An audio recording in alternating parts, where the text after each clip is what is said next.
Oh yeah.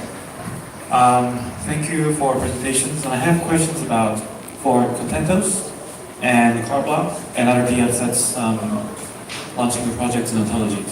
So as Viju said in his speech, on those projects, tokens are used as utility tokens. And the fact that the tokens have utility doesn't really always end in the increasing value of the tokens. Because it's not investment need, but because it's only using utility. I think we always need to think about the logic and how to persuade the investors on why their token value should increase, not just by saying it has utility. Because as he said, utility token can be replaced by all tokens if it's just used as a means of transaction. So because we are all people interested in bringing this into the real world, connecting this to the real economy, and giving benefits to investors and people who are all interested in projects, I really wish to get answers from the project leads on how they intend to increase the value of the token, something more than having the utility within their platforms. Thank you. This is actually quite an important project. Currently, I know maybe anyone is digital assets investor. When you invest in lots of projects, you can deeply analyze the real usage for the token. Most is just for utility. But only use utility is not enough. But it's just kind of a payment usage for the token. And if you want to be an investor or be an investment object, you need to have an increased value in the long term. This is logically important. For example, the Bitcoin is more like digital code. Where is value the Bitcoin from? It comes from trust. For the for payments every day, Bitcoin is very few usage actually. It's just like the gold. Why you buy the gold? It's just because, okay, everyone globally trusts his valuable things, assets. But in the industry, usage is very, very low actually. Unlike the diamond, also is similar things. And another way is like Ethereum is utility token. You can use as a gas. Why is Ethereum price higher? Because a lot of scenarios are used that. For example, the ICO, they will accept the Ethereum token and some transaction use that. And part of Ethereum value is from the Bitcoin. People think, okay, this is valuable asset. I want to be my asset allocation, just like the gold. I buy it and store my wallet, stay here. But that is not a long-term increasement. Real investments, just like the security or company share. When the company got profits more and more, you need to got return more and more. Those is long-term value increasement in long term. So that's why Ontology designed the dual token. You hold the ONT, you can get the ONT again and again. The ONT will be recycled in the ecosystem. Every time they be used, they will reward to you. That means your value is increased with the ecosystem a lot. That is key things. That is why I should show the example. In last month, Ethereum is every day have 300 million US dollars Ethereum gas be used. But that not benefits for the other Ethereum token, a holder.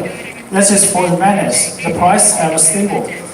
So that is important. So when you do a one more new investment, you need to analyze what is value in the long term, especially what is increased value, not utility. So that is important for us.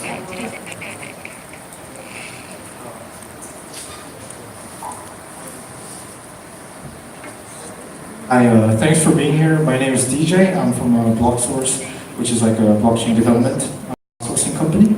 So we're from the technical community. So we have a sort of a technical question regarding the TPS and confirmation process.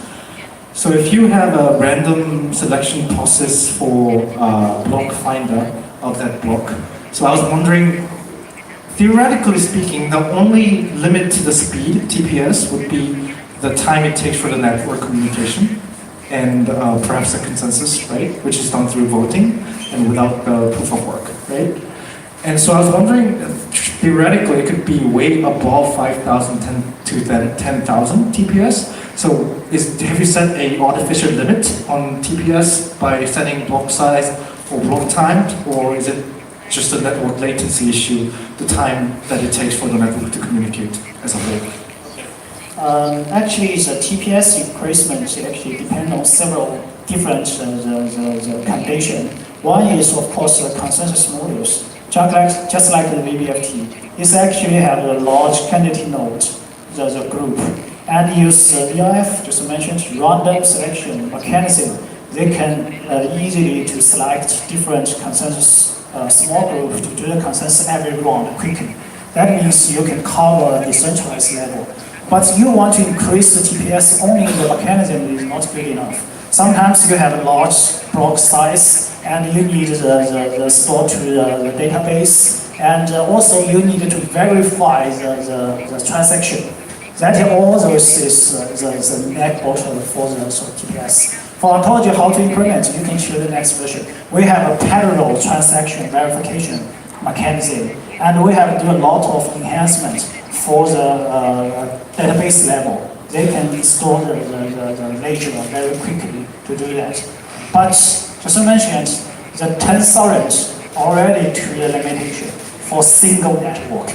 If you want to be more, just like I mentioned, some project is 1 million DPS. That is copying for multiple chain again and again. So it's 5,000 per chain. Yeah. Yes, 5,000 per chain. That's important. Either you already heard a lot of projects is okay, 1 million or the 100,000. That is copying or sharding or the set chain. Cannot use this way to do the evaluation. Because copy, you can copy more and more and more and more.